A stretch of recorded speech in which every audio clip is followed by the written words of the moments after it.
ప్రసాద్ గారు నా టైం తినబాకండి. శాంతి ప్రసాద్ గారు కంటిన్యూ ప్లీజ్.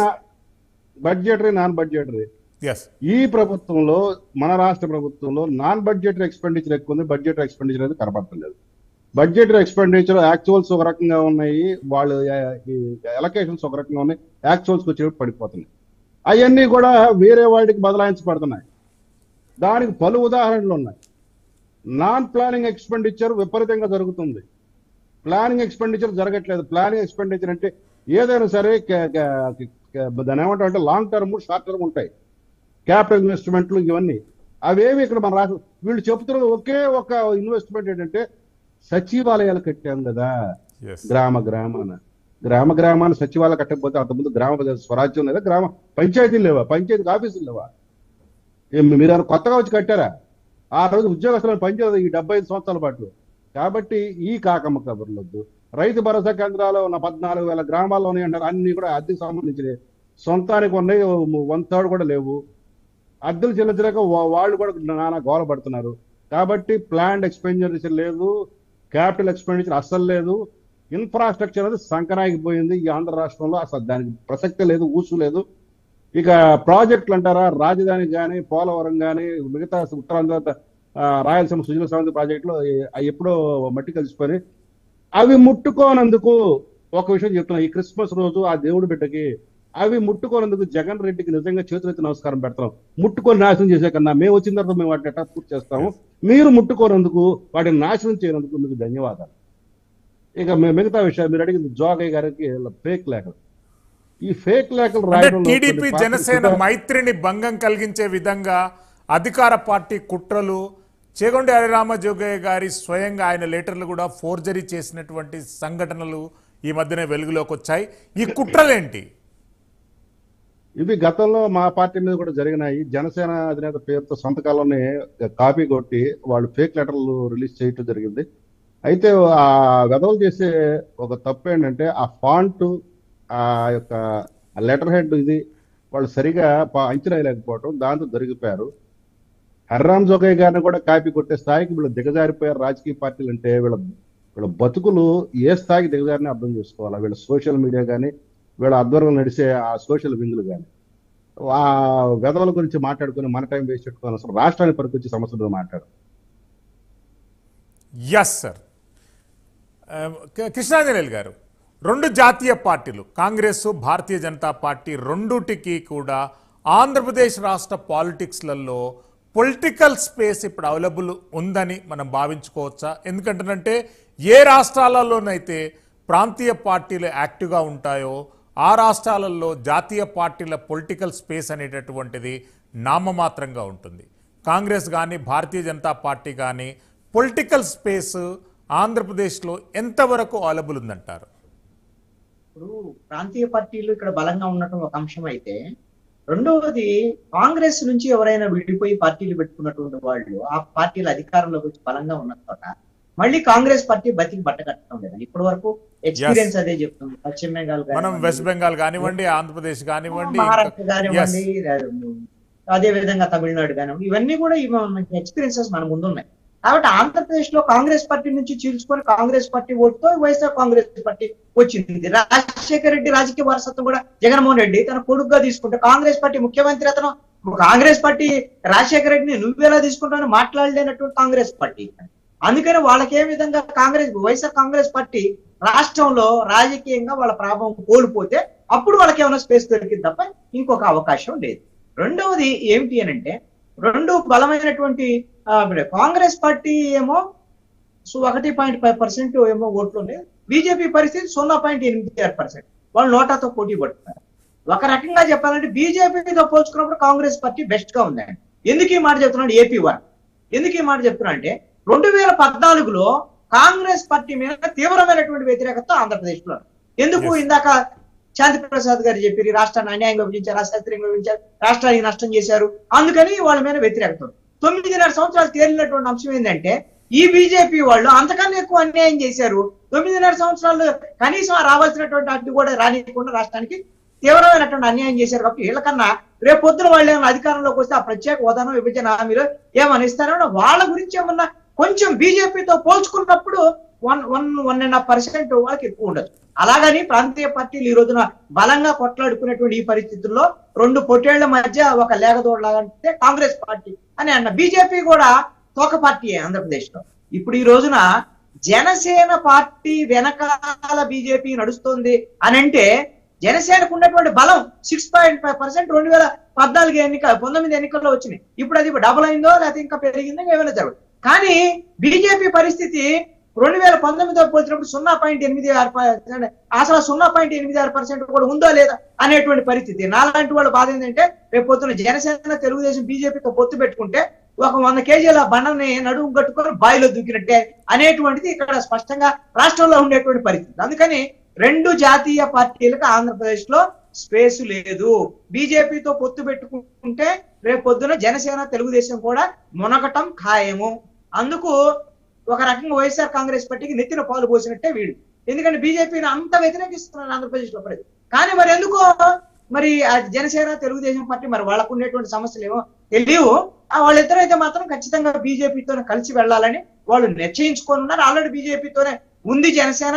తెలుగుదేశాన్ని కూడా బీజేపీతో జంటగా జతకట్టే పని, మధ్యవర్తిత్వము, మంత్రసానితనం అన్ని పవన్ కళ్యాణ్ కూడా తీసుకున్నాడు. ఆయన ముందే చెప్పున్నారు కాబట్టి దాంట్లో సెట్స్ అయ్యారు పవన్ కళ్యాణ్. కాబట్టి ఏం జరిగింది అనేది చూడాలి.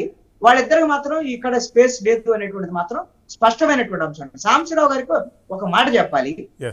మేము బడ్జెట్ లో ఏ విధమైనటువంటి ఏం చేసామో దాన్ని కాగు చెప్పినటువంటి దాంట్లో చాలా స్పష్టం. కనీసం కాగుని మీరు కనీసంగా వాడు చెప్పినటువంటి మాటలను కూడా పరిశీలనలో కూడా తీసుకు మీకు 1,04,000 కోట్ల రూపాయల అసెంబ్లీకి కూడా తెలియకుండా అప్పులు చేసినటువంటి పరిస్థితి. అప్పు ఎక్కడ ఉంది, ఏమైంది ఆ డబ్బులు అనేటువంటి విషయం కూడా తప్పు పట్టినటువంటి పరిస్థితి కాదు తప్పు పట్టింది. మీరు ప్రతి బడ్జెట్ లో 2,56,000 కోట్ల 2,56,256 కోట్ల రూపాయల బడ్జెట్. దాంట్లో 73,000 కోట్లు 74,000 కోట్లు కేంద్రం నుంచి మనకి ఈ సంవత్సరంలో వచ్చేటువంటి అంచనాకు సంబంధించినటువంటి కేంద్రం నుంచి వచ్చే ఫండ్స్ అని అంటారు. ప్రతి సంవత్సరం మీరు గతంలో ఉన్న 3 సంవత్సరాలు కానీ చూస్తే మీరు దాంట్లో సగవన తీసుకురాగలుగుతున్నారా? 33,000-34,000 కోట్ల రూపాయలు మించి రానటువంటి. ఎందుకు ఈ విధంగా మరి జనాన్ని ఈ విధంగా మోసం చేయటం అనేటువంటిది దాని మీద ఈ రోజున మాది అప్పు వాళ్ళకన్నా తక్కువ చేసిన వీళ్ళకన్నా 10,15,000 కోట్ల రూపాయలు ఈ రోజున మీరు అప్పు చేశారు. అదే విధంగా 1,70,000 కోట్ల రూపాయలు ఇంకా కొన్ని కాంట్రాక్టర్లకు సంబంధించినటువంటి బకాయి చెల్లించాల్సినటువంటి పరిస్థితి ఉంది. దీని ప్రకారంగా చూసినట్టు 11,85,000 కోట్ల రూపాయలకు అప్పు చేరిందా చేరలేదా? ఇప్పుడు ఎవరు ఎక్కువ అప్పు చేశారు అనేటువంటి అందరికి జనాల దగ్గర ఉన్నటువంటి లెక్కే కదా. మన రాష్ట్రం విడిపోయినప్పుడు 97,000 కోట్లు 1,00,000 కోట్లు అనుకున్నాము. అదే విధంగా తెలుగుదేశం ప్రభుత్వంలో 2,60,000 కోట్లు మొత్తం కలిపితే కూడా మొత్తం 3,70,000 కోట్లు. ఇప్పుడు 11.5 లక్షలకే 11,85,000 కోట్ల రూపాయలకి వెళ్ళిపోయామంటే మీరు దీన్ని ఏమనాలి? వాళ్ళకన్నా మేము తక్కువ చేసేపోయారు. మీరు చేసిందేమండి? మీ డీబీటీ ద్వారా మీరే చెప్తున్నారు కదా, మేము 1,85,00,000 కుటుంబాలకు 2,60,000 కోట్లు ఇచ్చామనంట. మీరు 2,60,000 కోట్లు ఇస్తే 11,70,000 కోట్లకు సంబంధించినటువంటి అప్పులు ఏం చేశారు? ఏమైంది? మీరు ఇళ్ల స్థలాలు కొన్నామంటే దానికి 15,000 కోట్ల రూపాయలు పెద్ద కుంభకోణం ఉందా అని జనసేన పవన్ కళ్యాణ్ మీకు ఆధారాలతో ప్రకటిస్తే కనీసమైనటువంటి ఒక సమాధానం చెప్పినటువంటి పరిస్థితి లేదు. మీరు గేదెల దగ్గర నుంచి మొదలు పెడితే ఏదైనా సరే మీరు మీ ఎమ్మెల్యేలకి మీ మంత్రులకి ఎలాగో మీ ఇసుకలోనో మధ్య వాటిలో మొత్తం జగన్మోహన్ రెడ్డి తీసుకున్నారు కాబట్టి ఇవన్నీ కూడా వీళ్ళ కట్టబెట్టేటువంటి పరిస్థితి ఉంటే మీరు రాష్ట్ర మొత్తాన్ని పంచుకునేటువంటి పరిస్థితులు ఈ రోజు మస్తాన్ వల్లి గారు, గత 10 సంవత్సరాల సంధి ఆంధ్రప్రదేశ్ రాష్ట్రంలో కాంగ్రెస్ పార్టీ ఒక్క సీటును కూడా గెలుచుకోలేదు.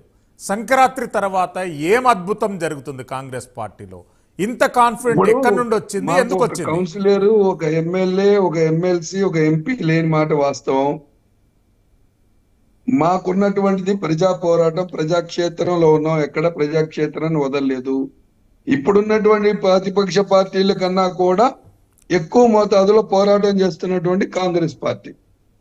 మేము అనేది ఏంటంటే 2019 గురించి ఇప్పుడు మిత్రులు చెప్పడం జరిగింది. మాకున్నది ఇవాళ సర్వేలో 4.8% అసెంబ్లీలో ఉంది, 8% పార్లమెంట్ లో. మాకు వాళ్ళ రీసర్వే కానీ జగన్మోహన్ రెడ్డి గారు చేయించుకునే సర్వేలో కానీ చంద్రబాబు నాయుడు గారు చేయించుకునే సర్వేలో కూడా పార్లమెంట్ లో 8 నుంచి 9, అసెంబ్లీలో 4.8% ఓటు బ్యాంక్ వెళ్ళినటువంటి పరిస్థితి.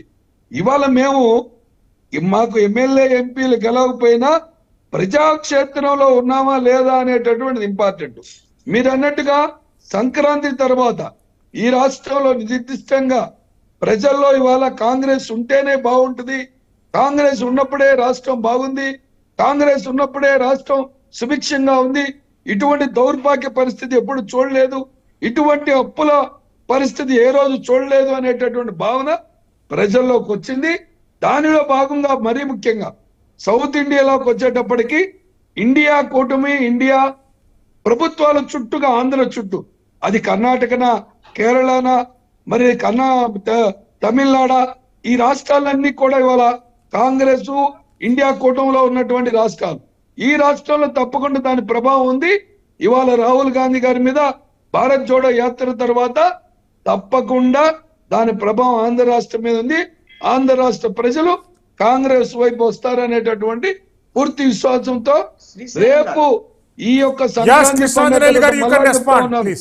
జనవరి లోపు ఒక మంచి విపత్కర పరిస్థితులు రాబోతా ఉన్నాయి. ఒక బలమైనటువంటి ఒకటి యాడ్ చేయాలనుకుంటున్నారు, ప్లీజ్ చెప్పండి. ఒక విషయం చెప్తాను మస్తాన్ వలి గారికి, తర్వాత ఆయన రెస్పాండ్ అవ్వాలి. కీలకమైనటువంటి అంశం చెప్పబోతాను. సంక్రాంతి తర్వాత ఏదో జరుగుతుంది కాంగ్రెస్ పార్టీలు అన్నారు కదా, జరగబోయేటువంటి అంశాన్ని చెప్తాను. కాంగ్రెస్ పార్టీ బలపడటం అనేటువంటి విషయం నాకు తెలియదు, కానీ నా దగ్గర ఉన్న ఖచ్చితమైనటువంటి సమాచారం చెప్తున్నాను. రేపు పొద్దున తప్పు అయితే రేపు సందర్భం వచ్చినప్పుడు సంక్రాంతి తర్వాత జరిగేటువంటి పరిణామం ఏంటంటే కాంగ్రెస్ పార్టీ నుంచి తీవ్రమైనటువంటి వలసలు ఆంధ్రప్రదేశ్ లో మొదలు కాబోతున్నాయి. పేర్లతో సహా చెప్పబోతున్నాను నేను. హర్ష కుమారు, అదేవిధంగా మాజీ ఎంపీ హర్ష కుమార్ కుమారుడు శ్రీరాజు, వీళ్ళు మీరు ప్రధానంగా తెలుగుదేశం పార్టీలో చేరబోయేటువంటి లిస్టు నేను చదివేదాన్ని కాబట్టి. అదే విధంగా కర్నూలు జిల్లా నుంచి ఎంపీగా పోటీ చేసిన 2019లో పోటీ చేసినటువంటి వహీద్, అదే విధంగా నందికొట్కూరు ఎమ్మెల్యేగా పోటీ చేసిన అశోక్ రత్న, అదే విధంగా వీళ్ళ పిసిసి అధ్యక్షుడు ఈయన సహచరులైనటువంటి ఈయన మస్తాన్ వలి గారితో పాటు ఆయన పిసిసి అధ్యక్షులు చేశారు, ఆయన వర్కింగ్ ప్రెసిడెంట్ అప్పుడు. సాకే శైలజానాథ్ సింగనమల అనంతపురం జిల్లాలో సింగనమల ఎమ్మెల్యేగా తెలుగుదేశం పార్టీ రేపు పొద్దున ఎమ్మెల్యేగా పోటీ చేయబోతున్నారు, ఆయన చేరబోతున్నారు. ఒట్టి వసంత కుమార్ మాజీ మంత్రి, రాజశేఖర రెడ్డి మంత్రివర్గంలో చేసిన వాళ్ళ కుమారుడు, వాళ్ళు పశ్చిమ గోదావరి జిల్లాలో కీలకమైనటువంటి చేరికలు. అదే విధంగా మీకు అరకు సంబంధించినటువంటి ఎంపీగా చేసినటువంటి కిషోర్ చంద్రదేవ్ వాళ్ళ కుమార్తె వీళ్ళు, అదే విధంగా మదనపల్లికి సంబంధించినటువంటి షాజహాన్ భాష, ఇలాగా ఒక పెద్ద లిస్టే కాంగ్రెస్ పార్టీ నుంచి తెలుగుదేశం పార్టీలోకి చేరేటువంటి లిస్ట్ అని నేను చెప్పింది. ఇవి కాదు కూడదంటే రేపు పొద్దున సంక్రాంతి తర్వాత చూడమన్నాడు. ఎందుకు అనంటే నిజంగా కాంగ్రెస్ పార్టీ తెలంగాణలో గెలిచింది, కర్ణాటకలో ఇక్కడ కూడా బలం పుంచుకునేటువంటి అలాంటి పరిస్థితుల్లో ఉండుంటే వీళ్ళందరూ కాంగ్రెస్ పార్టీని వదిలిపెట్టి రేపు పొద్దున తెలుగుదేశం పార్టీలో చేరేటువంటి అవకాశం లేదు. ఇది నేను నా దగ్గర ఉన్నటువంటి ఒక ఖచ్చితమైన సమాచారం. ఇప్పుడు ఈ సమాధానం